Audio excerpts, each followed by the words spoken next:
Welcome to Slash Bash, where today I am bringing you another pro-revenge Reddit video. In our first story, make my job hard because you didn't get the promotion? No pay rise for you, then no job for you. Let's jump right in.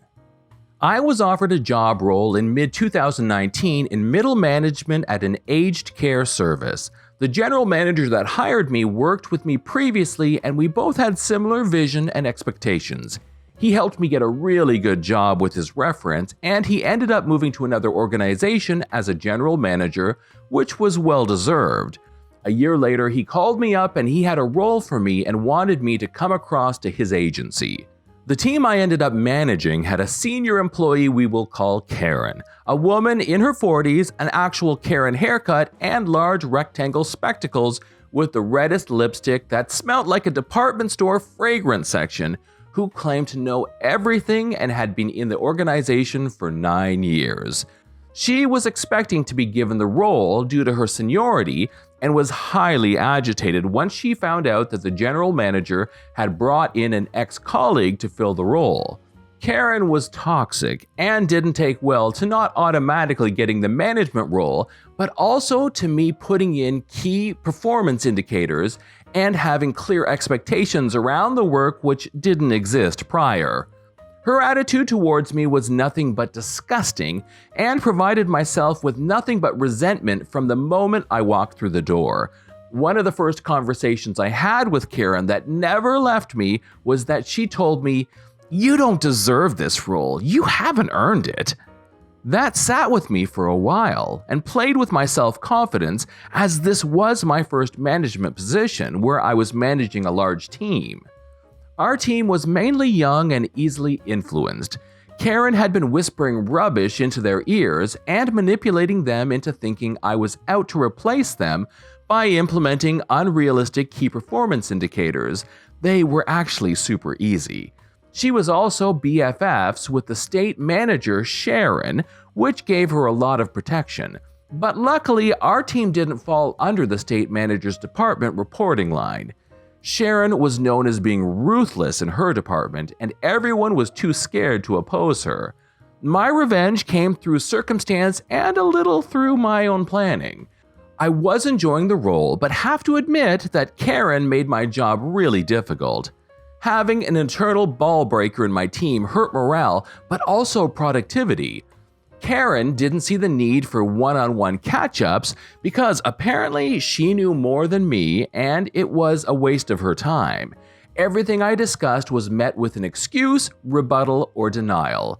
I documented everything and I knew she wouldn't read it, and she blindly signed it afterwards without reading it because it came back to my desk within seconds of me handing it to her. At the time, we were introducing work from home as we were running out of space in the office.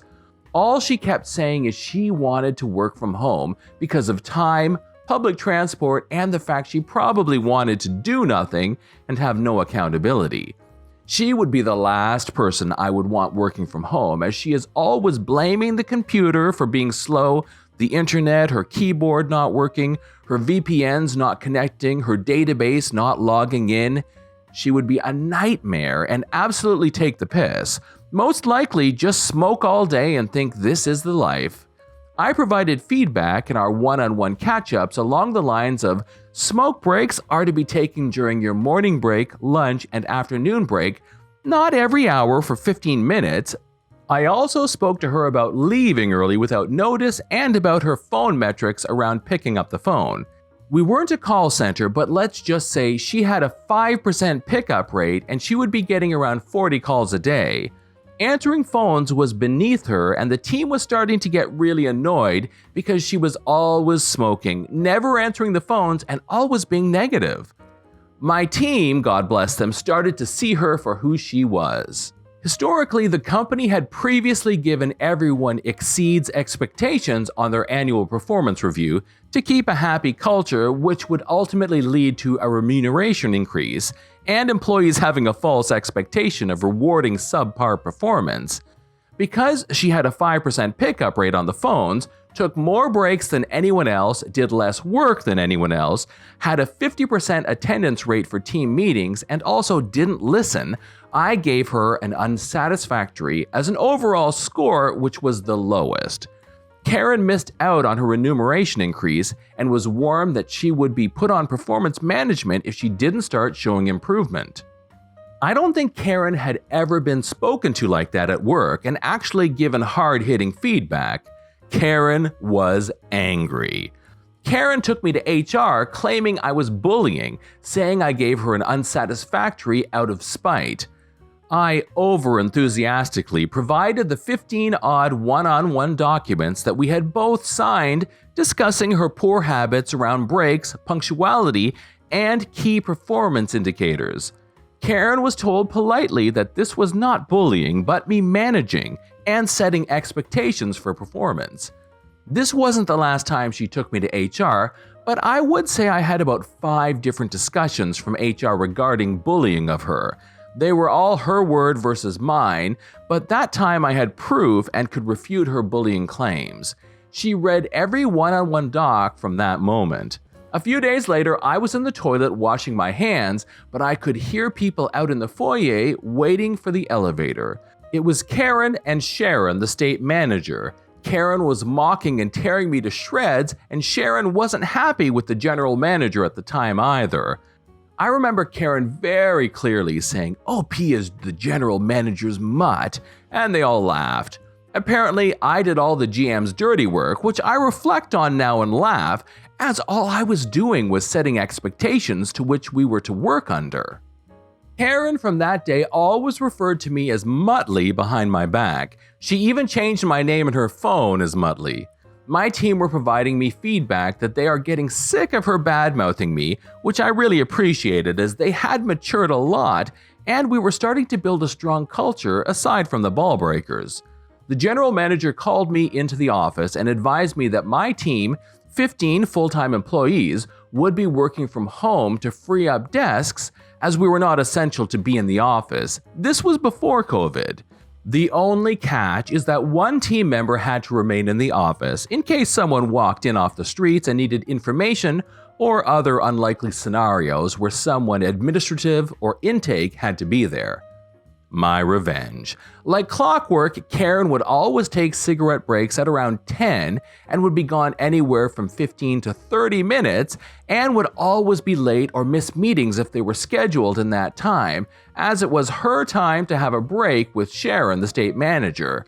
From our one-on-one catch-ups, the only thing she ever contributed positively for her development or future goals was the fact that she wanted to work from home. I came up with the perfect plan relying on her behaviors for this to work. I scheduled a meeting at 10 a.m. via email and requested all my team that it be compulsory to attend due to important changes and CC'd everyone important from our department into this email and invite. The day comes. 10 a.m. the meeting has started, and you guessed it, she was out having a smoke. I asked everyone, who would like to work from home? And everyone put up their hands. I advised that there needs to be one person who does remain working from the office and asked if anyone wanted to volunteer. No one volunteered. I smiled with joy as I had given forewarning that this was an important meeting, and the general manager and another general manager of a brother department were also in attendance, giving Karen no hope of arguing. She came in 15 minutes late with a coffee in her hand just as we were wrapping up and was wondering why everyone was so happy. One of the team said, "We get to work from home." She smiled and was like, "Great, when do we start working from home?" I looked up and grinned. "Because you didn't attend the meeting, all the available working from home spots were allocated. You'll be required to still come into the office." She was livid and even threw her pen that was tucked behind her ear at the ground. "Why didn't you come and get me? You knew I wanted to work from home," she spat. I discussed in front of the team, the GMs, and Karen that it was compulsory to attend this meeting, which was clearly stated, and I'm not responsible for the time management of your day. You are an adult." Her BFF Sharon also received some bad news. Her position was made redundant and was demoted to another department and office, which meant Karen's biggest ally was no longer around to support her. The team transitioned into working from home, and I still came into the office. Why did I come into work? Because I wanted to keep Karen accountable by sitting next to her every day. The team took to working from home so well, and productivity went through the roof. I still remember sitting next to her and saying good morning in a nice loud voice to her. Karen had no one to manipulate, no one to bitch to, and no one to whisper poison to about me anymore. Well, no one that cared. As I mentioned earlier, she used to call me Muttley behind my back, so on my 3 screens I put the background as Muttley, and my work mobile ringtone was now Muttley's laugh. She would have heard Muttley's laugh 20 times per day. As expected, I saw her on a job website looking for jobs and blatantly not caring if I saw. I got a phone call from my previous employer, Megan, who I was still on good speaking terms with, and Megan asked if I worked with a Karen. I said I did, and Megan told me Karen had applied for a role at Happy Care, not real name, asked me to speak about Karen's character, and wondered why I wasn't listed as a reference. We actually caught up for a drink, and I told Megan the whole story of how Karen was lazy, a manipulator, and just not a nice person. Karen was applying for a management position, and I advised heavily against hiring Karen. Megan called Karen right there and then and asked her about references and her current supervisor. She discussed that her manager was her BFF Sharon, the former state manager, and was a great mentor, but she was outgrowing the role and opportunity to grow was limited. Megan told her that she is not going to offer her an interview, let alone the role, as she was not transparent about her work history and falsifying references. I can just imagine how confused Karen would have been. The next morning, I sat down and told Karen, "Megan from Happy Care says hello." Karen just stared at her keyboard, wide-eyed and not saying a word. Karen ended up finding another job just before COVID hit. They never called me for a reference check. For her departing gift, I made a Muttley "We will miss you" card that the whole team signed. I wanted to make one where you open it up and he laughs, but Karen was not worth the $45 it required to create it. No one actually wrote anything meaningful other than "all the best in your new role." We had cake and virtual drinks for Karen's goodbye. Karen and I were sitting next to each other, zooming the rest of the team, and Karen left about 10 minutes in. I walked her out, took her pass, and wished her all the best. I started working from home the very next day and still am to this day. The sweetest part of this story, the most satisfying part of this saga, is that her new job was made redundant because of COVID-19 and she reapplied for her old job back. We were not actually hiring, but I made an exception and made Karen interview via Zoom with my second in command, whom happened to be one of the young staff she used to talk crap to about me, and clued on early that Karen was vile. We started the interview. She couldn't have been more sweet, nice, and two-faced. Her face was still as antagonizing as ever. I could smell her perfume through the computer. It was still as offensive as it was in person. The interview was over in 5 minutes. I waited an hour and called Karen. "You don't deserve this role. You haven't earned it." Here's an edit. Thanks for all the awards. It appears from the comments that most people are pro-revenge and the other half are pro-me being a crap manager. Probably I can agree that I was petty at some stage, but this was over the course of 18 to 20 months, so a lot of stuff that didn't get written happened. I'll wear labeling me a bully for those specific circumstances, but Karen was put on performance management and then passed, would slip back again because someone complained about her behavior, then I would raise it. I didn't micromanage her until we were both the only ones working from the office. She would have done nothing. For all of you questioning my management skills, the team is awesome. The culture is awesome. For change management to occur, you have to set expectations for performance, behavior, and excellence. Karen was threatened by all of this and didn't want to come to the table. Simple as that. The previous manager was an old friend of Karen's and had allowed her behavior for years as it was the norm. The previous manager filled Karen's head full of false expectations, and Karen got a lot of bad habits from previous managers over the years. Over 10 people interviewed for the role, including Karen. I was the right fit for what the general manager wanted going forward.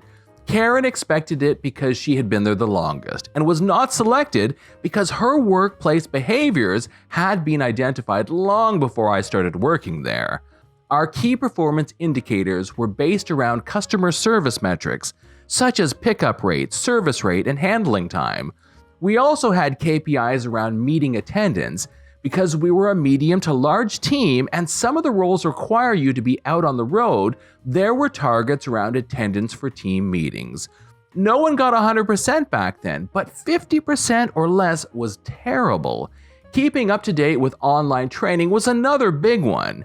Commenting on her appearance gives the reader a better understanding of who I was working with. With so much work-related trauma around false allegations and constant defiance, these are the things you remember about a person. The words she said, and I quoted back, are as clear in my head as the day she first said them to me. It took me months to get my confidence back from that comment. Former employee Megan called wanting to know if I knew her, as she knew I also worked in the same company. She didn't call for a reference check. Our offices were not too far away and we caught up for coffee. Nothing illegal from where I'm from. She did falsify her references as she had never been supervised or worked under Sharon. This is John from /bash. Thanks for watching. If you've enjoyed the video and want to see more of them, then hit that subscribe button. We would love for you to drop a like, share it with your friends, and we will see you in the next one.